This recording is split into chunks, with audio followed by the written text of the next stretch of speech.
welcome everyone to this great day that a lot of people spend a lot of time putting together, a lot of organizations.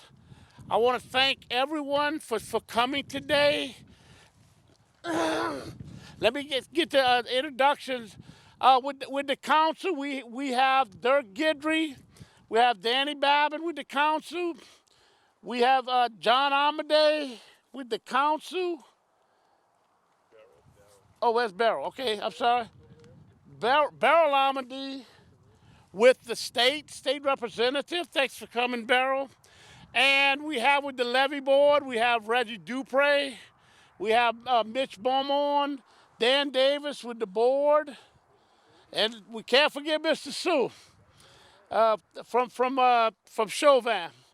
And with my office, we have Mike Toops, the manager, Jennifer Jaboski, and we have Mort Black, and who's that? Chris Pulaski walking in. I'm trying not to forget anyone. And Steve Pondville with Public Safety. And as usual, thank Debbie Artigo for putting all this on for us as usual. You know, it's a great day today. First I want to thank, Pat Forbes with the Office of Community Development.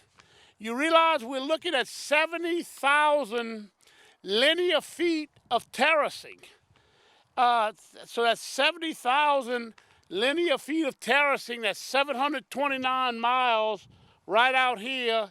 And of course, the levee board they had the right of ways. We had a lot of landowners. I see Tim Allen over here with Apache.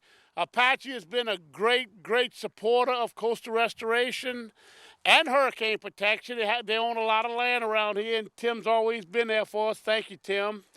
And, their goal is like our goal, is to restore the swamps, the freshwater marsh, saltwater marshes. And we've really come a long way. Morganza to the Gulf supporting that protects the area, along with the numerous pump stations myself and the council has been putting in, lock systems, and terracing. And I know the levee board has done a lot of terracing. Ducks Unlimited has done a lot of terracing.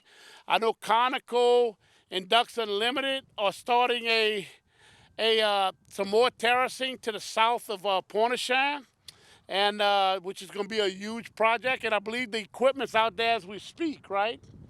Yeah, so that's Ducks Unlimited and Conoco. So we have, partners out there in Terrebonne Parish, and like I say, Apache here. So what a great day. And on behalf of Terrebonne Parish, thank everyone here. This is a huge coastal restoration. While we're building pump stations and we're building levees to protect ourselves and lock systems, we're still doing coastal restoration on Trinity East Island. We're fixing to go to Timberlake Island. Out of DeLarge, we got a couple of big projects going on. So we're constantly doing coastal restoration projects, and terracing is as good as it gets. It really grows healthy.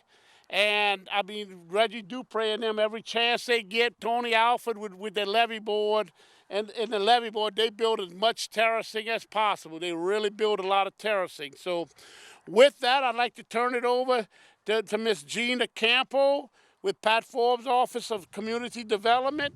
Good morning. It's beautiful out here. I'm so glad to be here. I want to extend my appreciation and thanks from Governor John Bell Edwards and Mr. Forbes, Pat Forbes, who could not be here because he is on the floor of the legislature right now testifying.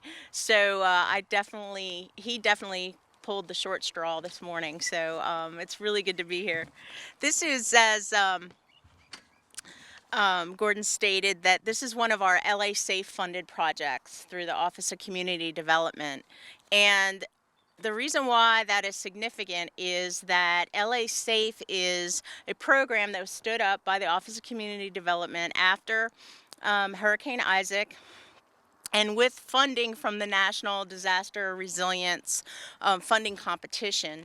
And the purpose of these projects, a suite of projects that were approved through LASAFE, is to address things like climate change, increased and more and stronger weather patterns, coastal land loss, etc., and to look at different types of mitigating projects that could help save our coast and also help us with adaptation strategies. How can we move forward with projects? A project program that was rooted in community engagement and outreach, which was one of the major tenets of the project. It contained 6 parishes that are coastal in nature, Terrebonne being one of them. And actually, out of the 10 projects that were funded at LASAFE, Terrebonne got 2 of them. And so this is one of those projects. And you know, the main purpose, like I said, of LASAFE was to address resilience, mitigation going forward, and adaptation strategies. And so this project is a great example of that. The process with LASAFE, like I said, was rooted in community education, engagement, and participation. And in 2017, your parish participated in numerous outreach and engagement sessions that helped inform this project and some of the other projects that were submitted.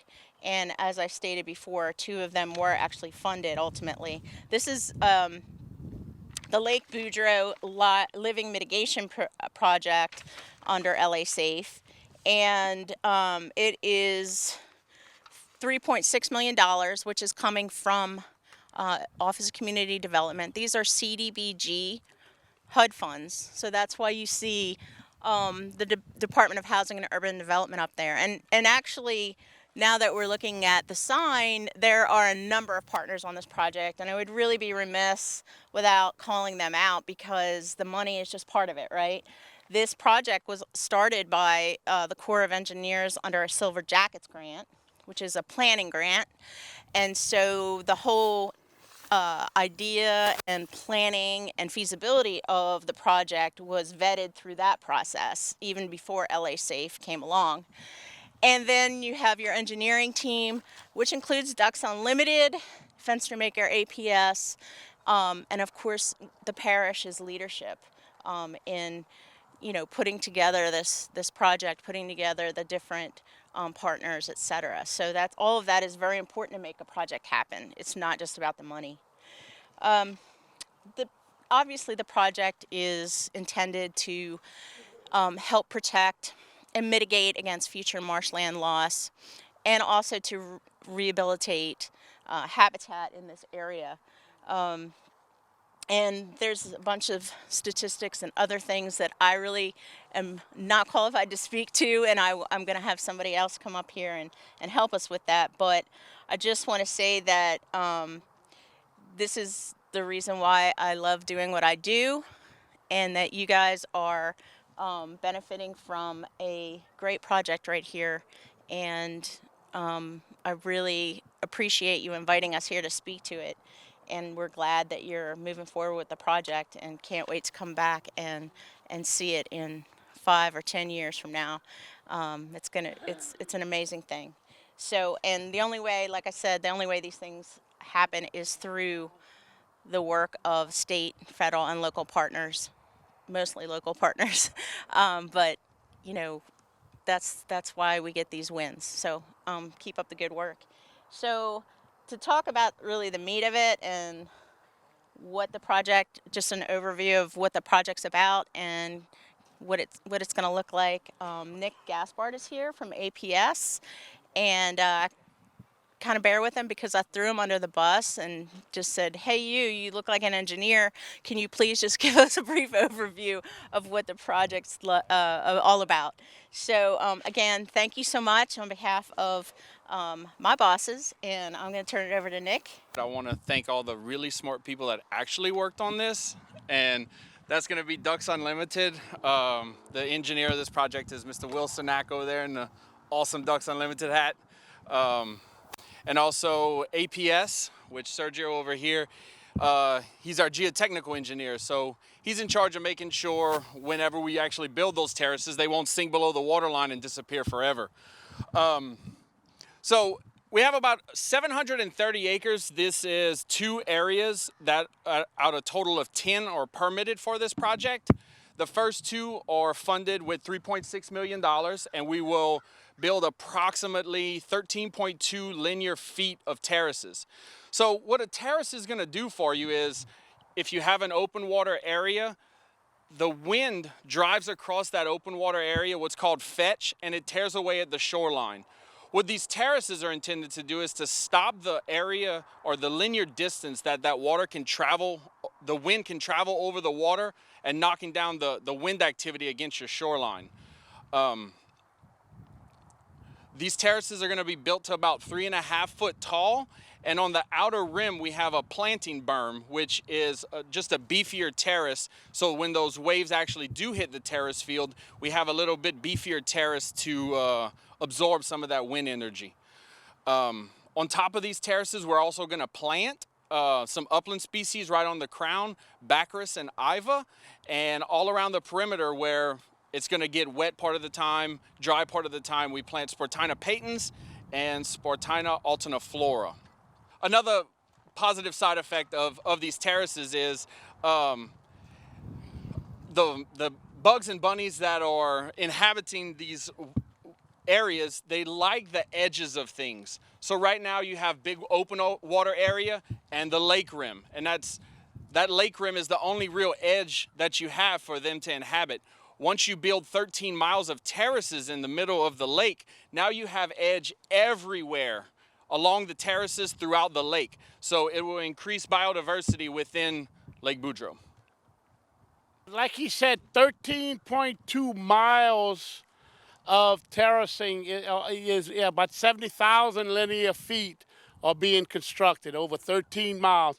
And with that, a lot of it's being built on the right-of-ways of the levee board. So I'd like Reggie Dupre to come say a few words. And, you know, we've worked together for many, many years. We were both a state senator, state rep, and both on CPRA, and also natural resource chairman of the Senate and the House at one time. So we worked together a long time, and thank you, Reggie. Thank you. Thank you, Mr. President. You know, I can remember 17, 18 years ago when Parish President Dove, then young state representative Dove, was very shy on a microphone. So things have changed. The levee district is not really directly involved with this, but of course we do a lot of, most of our compensatory mitigation for the Morganza to the Gulf system is wetland terracing. Our agency has purchased 2 marsh buggies, and we have 2 crews that do nothing but self-performed mitigation, which is now allowed in public bid law, thanks to former State Representative Gordon Dove. Terrebonne Levee District owns 160 acres of just east of here, and what we did as part of this project, to give access to the contractors to get to the project, which is on Apache's property. We signed a servitude swap with the landowner. We want to thank Mr. Eric Audemont, who owns this land where we are, and the Boudreaux family right below here who owns this canal. Basically, what we did at no cost and no money, we offered the Audemont family and the Boudreaux family a servitude swap. They have the right perpetually to go across our property. We have the right perpetually to use this boat launch in this canal, and that's what saved, I think it's one of the reasons why this project came in $250,000 under budget. If you want to see, this project is going to be difficult to get to. It's probably, you know, a mile from here, half a mile to a mile east of here. But if you want to see the impact of wetland terracing, go down to the lower Pontchartrain area, make a right on the Isle of Jean Charles Road, and when you get on the road ramp for the Morganza levee, look to your right.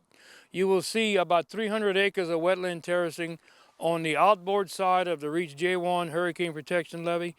Because that wetland terracing is there, we don't need armament, we don't need rocks. It was all open water. And for the 2019 for Barry and all these various hurricanes for last year for 2020, which I don't even remember all the names of them, Zeta, Delta, whatever, we had absolutely no damages, not even any debris on the berm of our levee, because the wetland terracing absorbed all that energy. So it does work. When we created CPRA back right after, in the wake of Katrina, we knew that restoration and hurricane protection are like a hand in glove, and they have to be consolidated and integrated together. This is a perfect example. Right now, with the Morganza levees to the south of here, basin is fresh. The sustainability of this area, and this is our retention pond. If you have overtopping on the Morganza levees, you have these interim levees and these other projects to absorb all that energy. So that's been our overall strategy here in Terrebonne, plugging away one piece at a time, and this is going to be a big assistance. So we thank y'all, and we're just happy to work with y'all on these projects, Mr. President. And he says I'm shy. Well.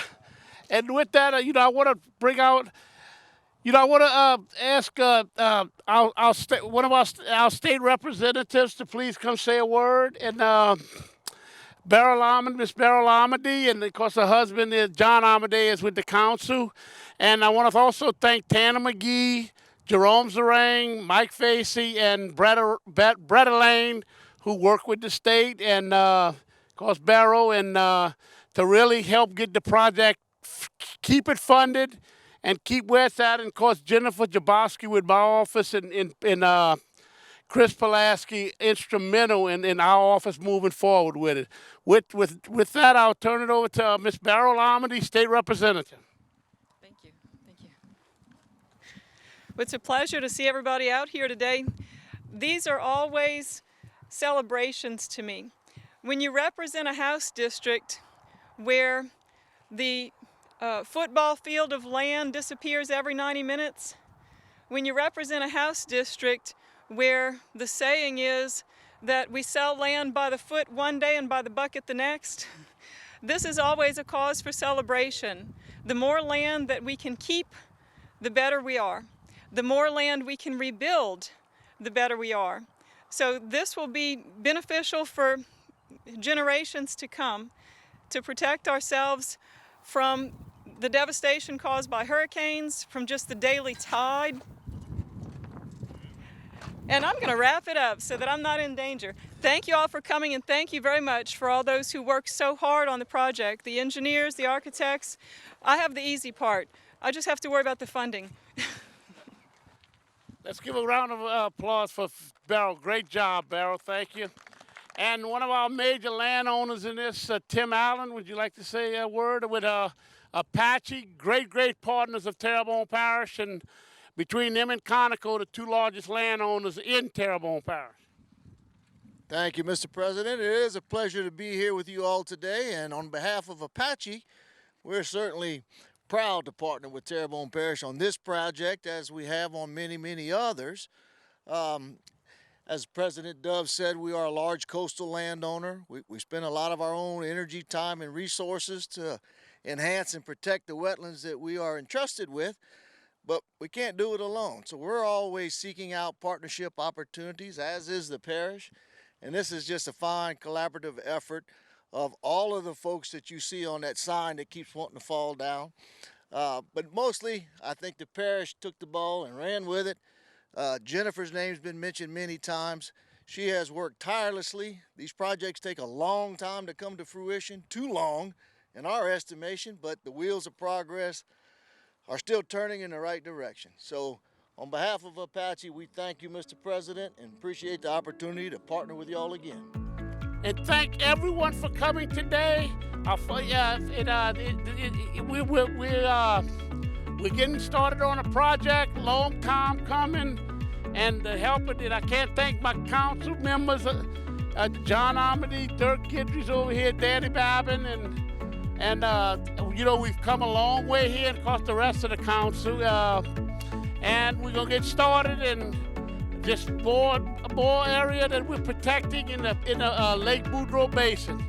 And so thank y'all very much. God bless each and every one of you, and God bless Terrebonne Parish, the good earth. Thank you.